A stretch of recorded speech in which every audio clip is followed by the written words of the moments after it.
Ya Mas, gimana nih Mas? Udah dari bulan Maret COVID ini, terus sekarang menurut Mas posisinya gimana nih?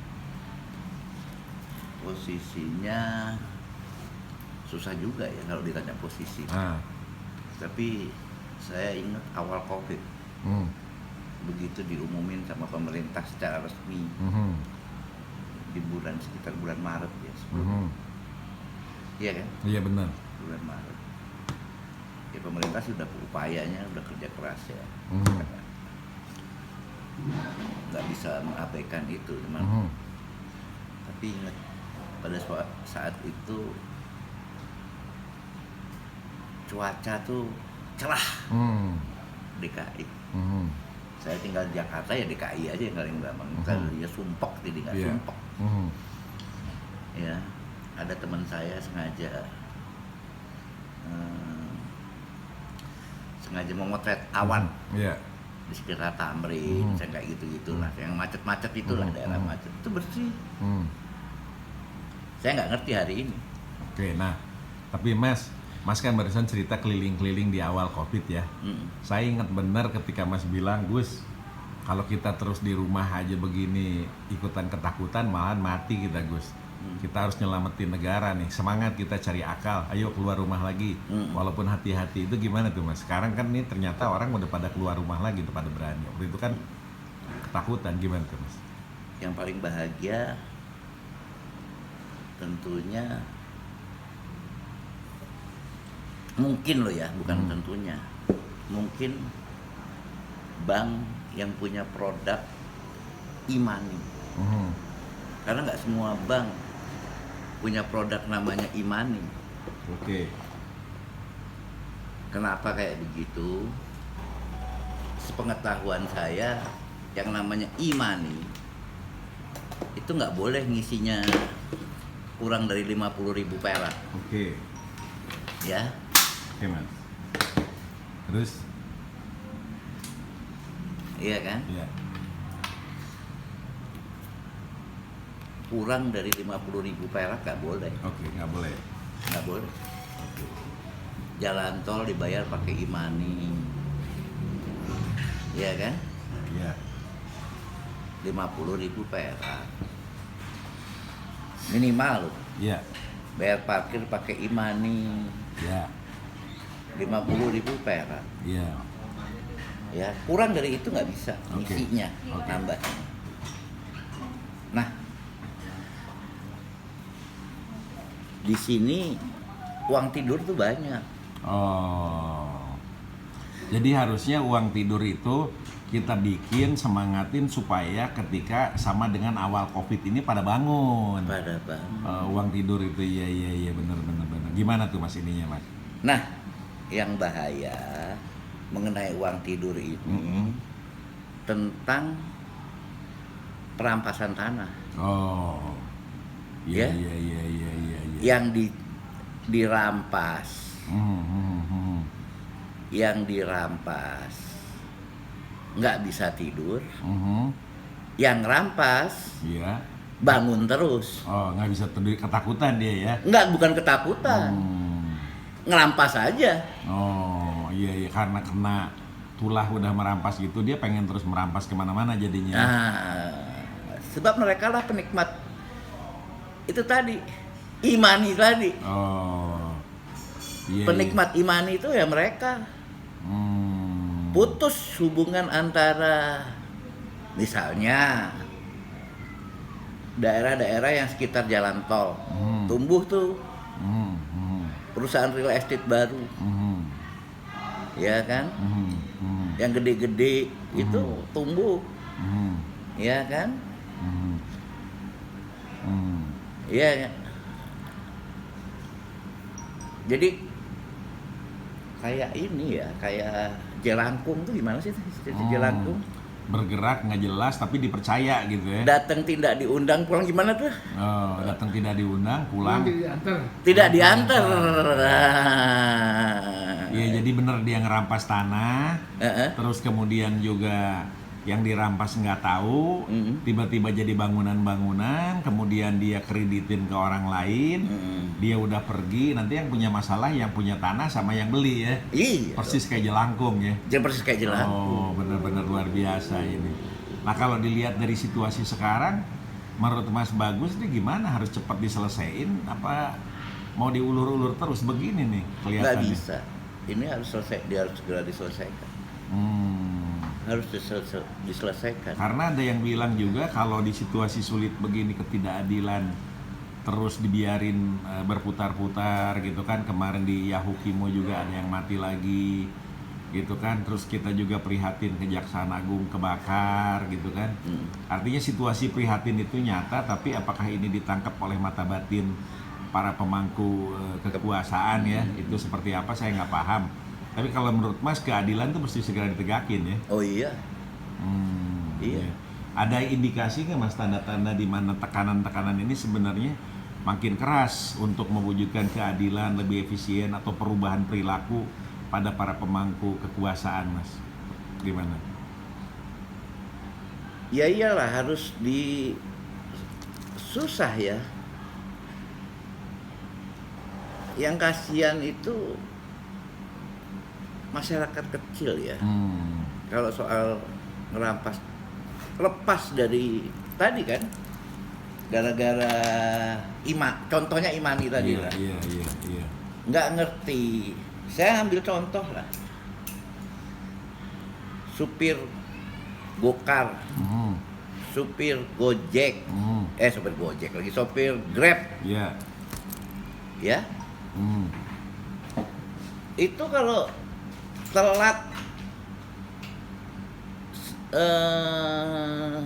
bayar apa namanya, setorannya, Iya. Angsurannya ke bank. bukan kegusurannya, telat tripnya kurang, Oh iya, tripnya kurang. Iya. tripnya kurang apa ini, langsung di ban. Ya di ban lah ya, di ban hari itu, ya hari itu juga. Berbeda dengan zaman waktu sebelum COVID. Ya mereka masih dapat namanya bonus. Oh. Sekarang bonus nggak ada. Nggak ada bonus ya? Nggak ada bonus. Nggak ada bonus. Iya. Tidak ada bonus. Padahal bonus itu penting. Minimal untuk beli bensin. Oh, jadi bener sekarang berat ya? Oh situasi. berat bener. Coba sekarang kita tanya ke Pak Pram nih. Pak Pram, sebentar untuk lu Pak Pram. Itu Pak Pram sekarang di dekat tetangga rumah segala macam itu, sekarang itu situasi warga-warga di sana gimana? Berat apa biasa-biasa aja apa gimana? Ya situasinya sekarang nih biasa-biasa aja ya. Cuman sekarang kayaknya daya belinya masyarakatnya nggak ada gitu loh. Oh, jadi kalau mereka pada dasarnya sih biasa-biasa aja kelihatannya, tapi daya beli udah nggak ada ya. Jadi menurut tetangga yang kerja di BPS itu terjadi deflasi katanya gitu. Oh, deflasi ya. Karena daya belinya yang nggak mampu lah, nggak ada gitu sedikit lah. Kalau inflasi sih ada, cuma terjadi deflasi ya kan gitu. Iya. Terus kalau untuk saat tadi yang seperti kayak COVID, kayak segala macam itu, ya sekarang kayaknya makin meningkat ya Pak ya. Makin banyak, udah 153. Iya betul, makin banyak, makin meningkat. Terus udah gitu harus ini Pak, harus apa? Namanya kita jaga lah. Karena di kantor pun juga katanya kan ada yang tertular juga. Baik di kantor maupun di rumah sakit banyak yang tertular. Jadi kayaknya kita harus menjaga diri kita sendiri, yaitu seperti kayaknya COVID ini seperti lihat rantai panjang ya Pak ya. Virus tidak kenal keluarga, tidak kenal yang dicintai maupun yang tidak dicintai, pokoknya kontaknya erat dan risikonya penularan tinggi gitu ya Pak ya. Iya. Jadi untuk kita mesti berpikir risiko untuk diri sendiri dan keluarga masing-masing gitu ya. Jadi menjaga kebersihan, stop acara kumpul-kumpul gitu ya, supaya bisa menekan COVID itu di Jakarta gitu. Kalau saya sih nanti begitu, Pak. Gitu ya. Kayak kemarin di 3 hari libur panjang ini kan banyak orang yang ke mana, Puncak ya. Iya, iya, Puncak. Banyak orang yang ke Lembang, macet segala macam, itu kan terjadi kayak ya gitu-gitu, yang COVID di Jakarta pindah ke Medan. Saya dengar juga sekarang COVID-nya itu kan bukan dari Cina aja, tapi dari Belanda ada katanya virusnya, dari Inggris juga ada. Saya Oh, dengar jadi ya. berarti Indonesia ini ada indikasi Ada 3 ya tempat pertemuannya COVID ya. Iya, dari COVID yang dibawa dari Belanda, COVID yang virus yang dibawa dari Belanda maupun dari Inggris dan Cina sendiri, dari Wuhan katanya kemarin saya dengar. Iya, iya. Gitu, cuman itu kan mesti diteliti lebih lanjut lagi. Iya. Terus kalau Pak Pram sebagai sesepuh di keluarga lihat sekarang itu pada semangat nih. Kalau Pak Pram kan bilang kalau berwisata ya hati-hati banget gitulah. Tapi kalau kerja kan pilihan juga mesti hati-hati gitu kan. Betul. Jadi intinya kalau menurut Pak Pram jangan terlalu kumpul yang besar gitu ya. Iya, kumpul dibatasi lah, kayak seperti kayak 10 orang, apa cuman 5 orang, nggak usah terlalu banyak lah gitu. Seperti kerja kan sekarang ini masih kerja dari rumah gitu. Iya. Yang 50% tuh masuknya hanya di kantor-kantor aja tertentu aja, hanya bos-bos aja. Tapi banyak kan seperti contoh yang di Bank Indonesia ya, Iya. itu masih kerja di Bidakara. Hmm. Ada satu tempat di Bidakara dikasih penginapan di hotel situ. Jadi BI sama ini kan kosong, hanya cuma beberapa orang aja tuh gitu-gitu aja. Jadi nggak ada yang kena di WI ya. Nggak ada aktivis yang signifikan lah di kantor pusatnya situ. Bagus banget itu protokolnya berarti. Terus kemudian seperti kayak penukaran uang juga yang baru-baru ini kan juga online, nggak bisa datang ke sana langsung kan gitu. Iya.